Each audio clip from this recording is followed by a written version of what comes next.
Our series, A More Perfect Union, aims to show that what unites us as Americans is far, far greater than what divides us. This morning, an ER doctor reflects on his own painful experiences with race and his push for diversity in a sport that he loves. Dr. Omar Amr is a former U.S. Olympic water polo player and among the first African Americans to represent our country in this sport. He wrote an essay sharing his story about overcoming racism to find success in the pool.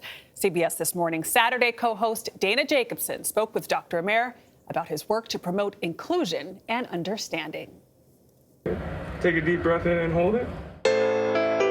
Out of his scrubs and in the pool at the University of California, Irvine, ER doctor Omar Amr is still fueled by competition. His strength and speed made him stand out as a student here in the 90s. Amr recalls being a small guy with big dreams. Since I was 7 or 8 years old, my only dream in life was to be an Olympian. He came to the campus on a swim scholarship, but wanted to try water polo. So Amr asked the coach to give him a shot. He laughed at me and I just got in the water. Within 5 minutes, one of the seniors broke my nose. Made me very well aware of where I was at. The coach was, in his most loving way, was like, you know, you're gonna let this little N-bomb beat all of you guys. And I wanted to kill someone after that, but I just used that as more motivation to succeed. While Amr was enraged by the slur, he fell hard for the sport and tried to prove his worth to the team and himself. You could look across the pool and there was no one that looked like me. At one point, my water polo coach told me that dark-skinned people had lighter bones and we'd be better at land sports, you know? In so many sports, the great equalizer is once you can play, no one cares about anything else. Not in swimming and water polo. In 1996, he made the national team, despite enduring physical and emotional intimidation. They just destroyed me in practice. Just make it so miserable that they'd hope that I would quit. I am certain now that if I was white, none of this would have happened. After spending his undergraduate years strengthening his body and mind, Amr applied and was accepted to Harvard Medical School. But he remained focused on his Olympic dream, splitting his time between med school in Boston during the week and water polo training some 3,000 miles away in California on the weekends.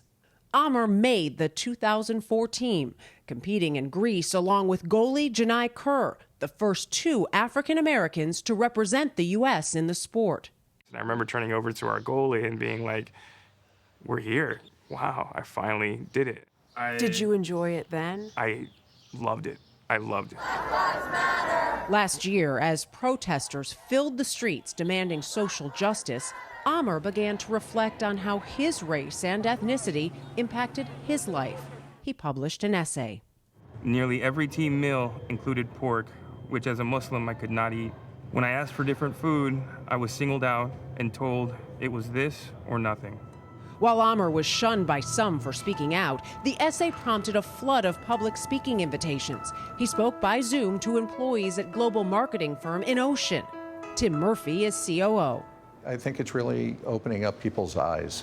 I want to make sure that all employees understand how to treat people in the workplace. It was so impactful and so inspirational. I think that's really what people took away. Ashley Johnson, the first black woman on the U.S. water polo roster, will be tending goal in Japan. Amr has coached and encouraged her since she was a kid.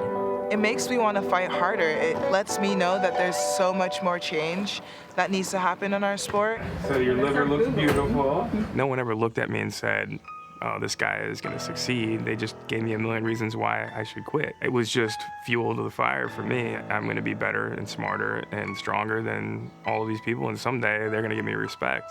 The son of Egyptian immigrants, in his essay, Amr writes, I am a dark-skinned, curly-haired Southern Californian. I am an American. I do believe we have the power to heal ourselves from the poison of racism. For CBS This Morning, Dana Jacobson, Huntington Beach, California. Love everything about the doctor. Very I mean, your heart goes out for the struggle that he had, but also got to give a shout out to Tim Murphy, who saw that and said, my employees need to hear this. that's what I think all this conversation is about, that it will touch someone in a way that they will say, you know what, we need to learn more about this. So Right. bravo. And he's turning the pain that he experienced growing up in this sport into power to inspire others. And look at the athlete that they just highlighted who's going to the Olympics. Well, we're lucky in many ways that he was as resilient as he was. Exactly, that he just kept going. Because That's true. Look at the stuff he had to take. Yeah. That shot where he's standing in the picture and his head is hanging down and everybody's looking, that's pain. All right, very He powerful made it. story. Yes, he You did. made it, doctor, you made it.